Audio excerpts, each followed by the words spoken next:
I welcome you to this second lecture related to fifth week, the course title History of Arabic Literature.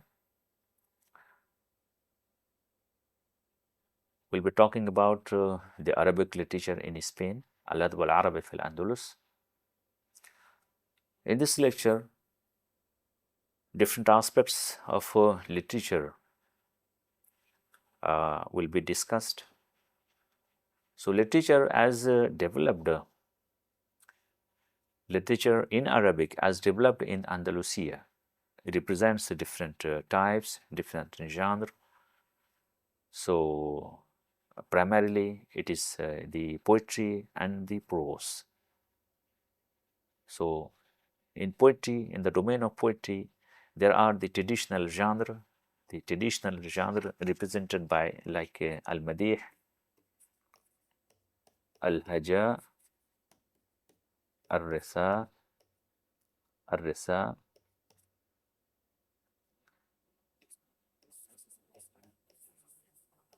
shi'r al-tabi'a, etc.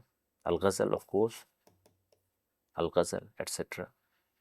So, the traditional genre continued and were developed as the themes were deliberated upon by a large number of poets. So, poetry on the traditional genre, alongside, of course, the innovations, which came third. One is that is a special kind of poetry that was very much developed, that found a special patronage by the poets, by the people, by the society at that time, was the Sufi poetry. So, Sufi poetry or spiritual poetry, chiefly represented by Sheikh Al-Akbar Muhyiddin ibn Arabi.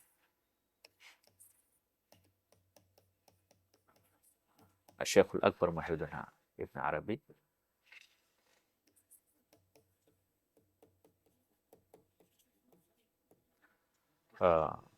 was very significant because he, especially in his diwan, that is Tarjuman al-Ashwaq,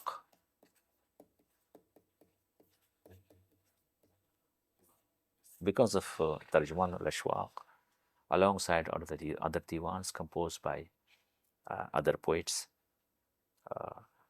the Sufi poetry was very much developed, and it represented one of the foremost domains of the themes deliberated upon by the poets in Andalusia.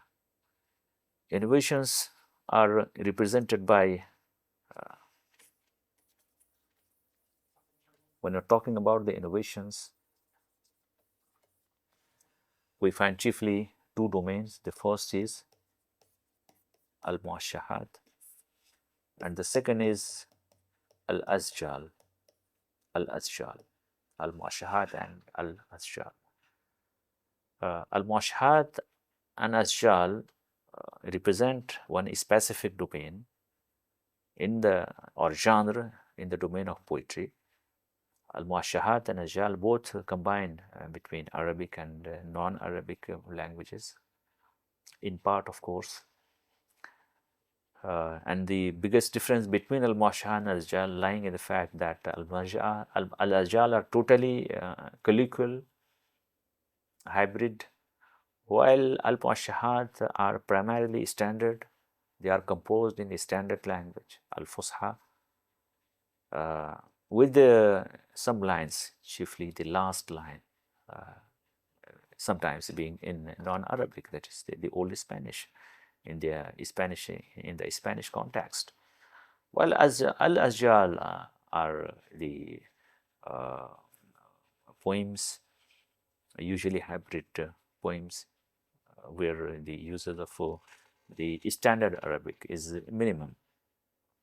So, al-muashahat, asjal, and the troubadour traditions, the al-muashahat and asjal have played very significant role in augmenting the troubadour tradition of West They are the poets. Troubadours were the European poets who composed poetry on themes of love, emotions, etc. Also al-hamasa, chivalry, primarily love. And here the love was very much the platonic love.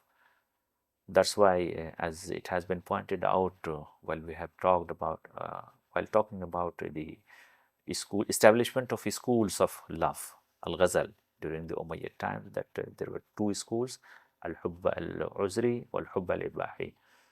Al-hubb al-uzri of the Banu Uzra fame, Jamil ibn Ma'mar, إني لأرضى من بثينة بالذي لو أبصره الواشي لقلت بلابله, things like that, where the focus is on the spiritual aspect of love, and the material aspect is non-existent. It doesn't exist, or it is simply very much weak. It's not noticeable. So this tradition was carried out. The troubadour concept and framework of poetry, that is a sort of clear dialogue, interactive domain existing between the troubadour scansion systems and the muashahat and the Arabic Eastern scansion systems being taking place. So here we can simply see that the domain of poetry was very significant. We have a large number of poets in Spain.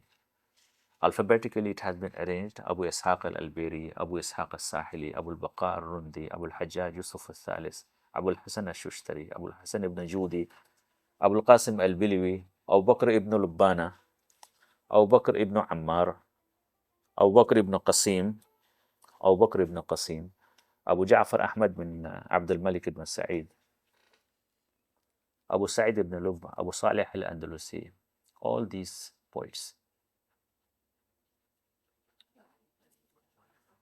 This is a specific form of al-muashah,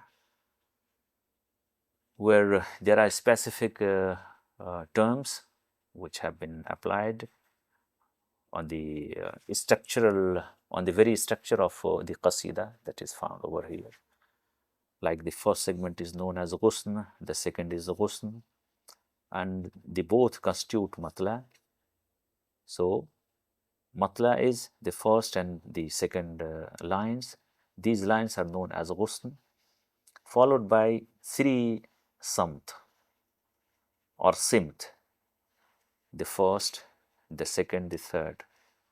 Like abasa shawq bi qalbi fashtaka, this is the ghusn, followed by another ghusn, alam al wajda falabbat adma'i, the second line and second ghusn, followed by three simt, ayyuha nasu fuwadi shaghif wa huwa min baghil hawa la yunsif kam udarihi wa dam'i yakifu.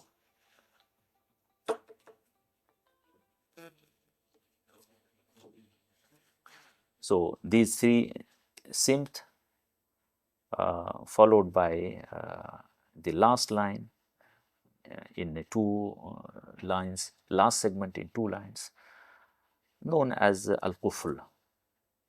And these last two segments known as al-bayt. So first is matla and the second is bayt, consisting of ghusn, simt and qufl. Significantly, the last line of the qufl, the last segment of the qufl, was sometimes in non-Arabic. So this is the typical structure of al-muashah. There are so many poets of muashah, like Abu al-Hasan Ali al-Dharir, Lisanuddin ibn al-Khatib,